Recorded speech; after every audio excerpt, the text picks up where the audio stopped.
cœur métropolitain, donc c'est l'épicentre moteur d'un large bassin de vie. La métropole donc, a l'ambition d'un développement à terme de 300 000 habitants. 300 000 habitants auxquels il y aura une mobilité durable. Donc on est au cœur de cette intermodalité et l'offre de mobilité durable. Le cœur métropolitain, c'est aussi le point de connexion des deux axes majeurs. Donc on a parlé ce matin, nous, du Cardo Novo. Les collègues vous parlent aussi du Decumanus. Et en fait, ces deux axes se rencontrent dans ce lieu.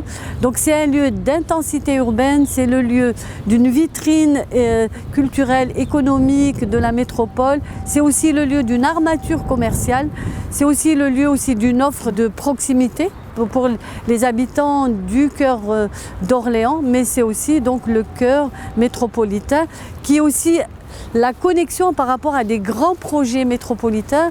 Donc on a parlé ce matin de Comet, mais vous avez au nord Interri, vous avez Couel, vous avez toute la requalification de l'Intramail dont on a parlé aussi tout à l'heure. Donc c'est le lieu donc, où se rencontrent des projets majeurs, des axes majeurs, et donc c'est l'intensité urbaine, le lieu d'échange, la vitrine économique, culturelle et sociale.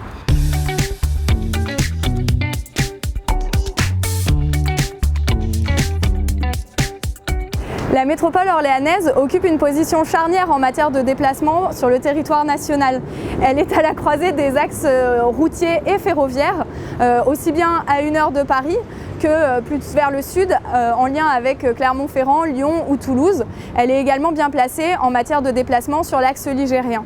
L'objectif du projet de territoire, c'est donc de pouvoir mettre cette position unique à disposition des habitants, mais aussi de leur permettre d'accéder facilement aux infrastructures de transport du quotidien.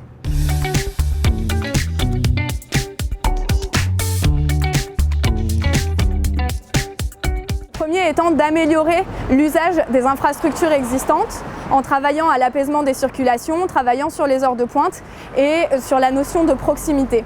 Le deuxième, c'est d'articuler les réseaux entre eux et de travailler sur l'intermodalité.